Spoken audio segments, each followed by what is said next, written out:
I got Black Thought in my top 5. And I know that's an arguable list. Everybody has opinions and everybody's going to argue and fight over who's the top 10, top 20. There's never going to be a perfect list, but I got him in my top 5. You know what? I'm going to say the same thing. MC/lyricist. Because I factor in lyricists to you know what I mean? Not just a catalog of hits. You could have a catalog of hits like Lil Wayne and not be considered like, even though, you know, Wayne got bars, but I'm saying like the Wayne top got tier. bars, bro. Yeah, like, you know. He got top tier bars too. Yeah. But I will say this,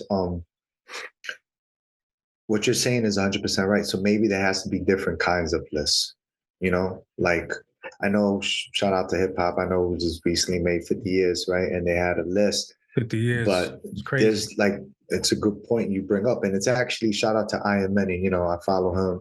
He's part of he's in the peeps, but he had recently said something about this because, you know, there's been a lot of like scrutiny talking about Eminem and if he wasn't white, would he still be revered as someone like so ill?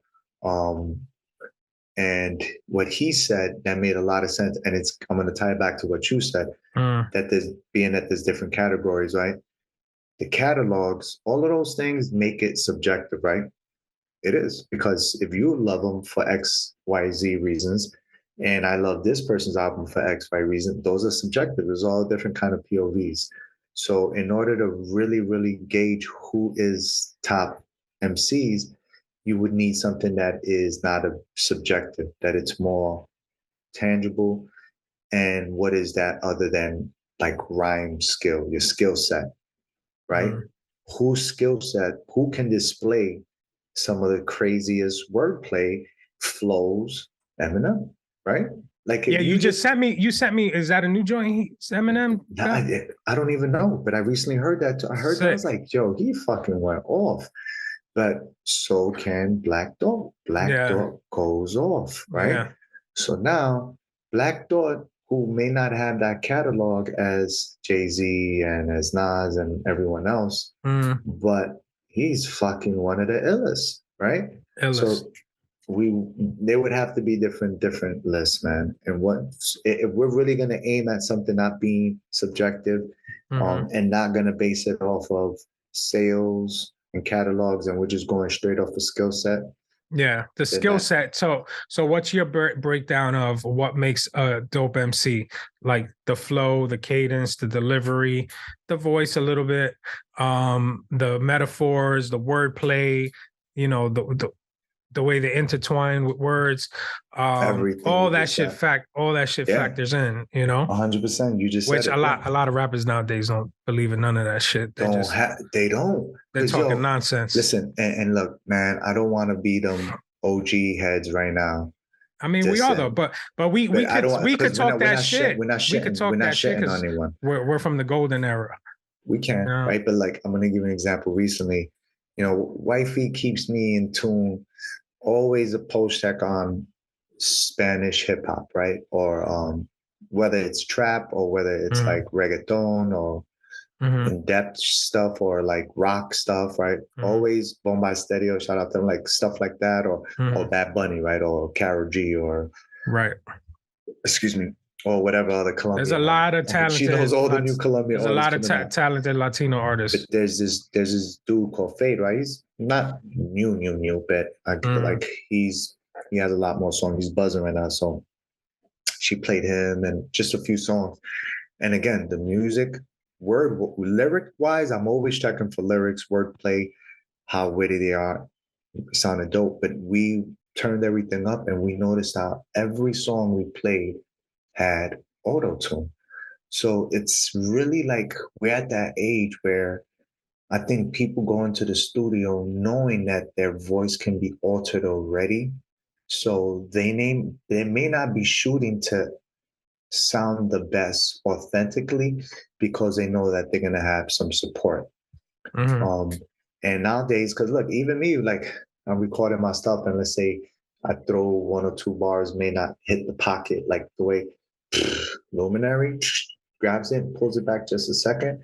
Now the shit is flawless. You know what I mean? So And so and that's me not even really taking advantage of the tools that you have, because I want to sound as authentic as possible. But is that even worthy nowadays? Like, The that way I changes a see lot. it, I'm sorry, the way I see it is so you're an artist that stays in the studio, you have plenty of lyrical content.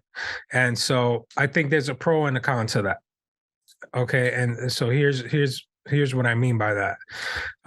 When you have bars ready to go, you're in the session, you're writing stuff on the spot, right? And I'm not saying this to that this applies to you, but I'm saying to people that are to artists that are in the so you don't have time to really practice it over and over and over to develop the full delivery of how you want each syllable to hit or so when you're writing on the spot, you tend to read off your phone or a piece of paper, and that might throw off the full impact or the full capacity of what you're trying to avert that verse to be as far as delivery wise. You feel me? Because you're writing on the spot a lot of times. It depends on what the song is, right? So if it's one of those, so I always say for myself more so, and I guess from things I hear, but if I hear a verse and it's super flowy, almost 9 times out of 10, the content isn't going to be super deep.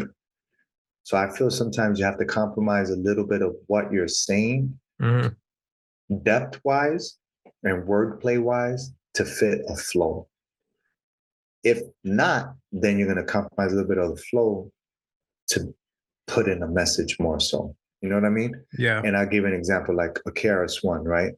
He doesn't have those choppy, and when I'm sure he has songs with that, and I think I've heard, yeah, I could, but when he does those choppy flows, they aren't as in depth and as deep as the slower flows where he can say more. You know what I mean? Because if you're going pop, pop, and stop, stop, and going hot, and hit, and pop, like you can't really go into depth, and you're not breaking words. You're not saying multi-syllabic words in those super flows. Shit. You're just trying to hit those little pockets.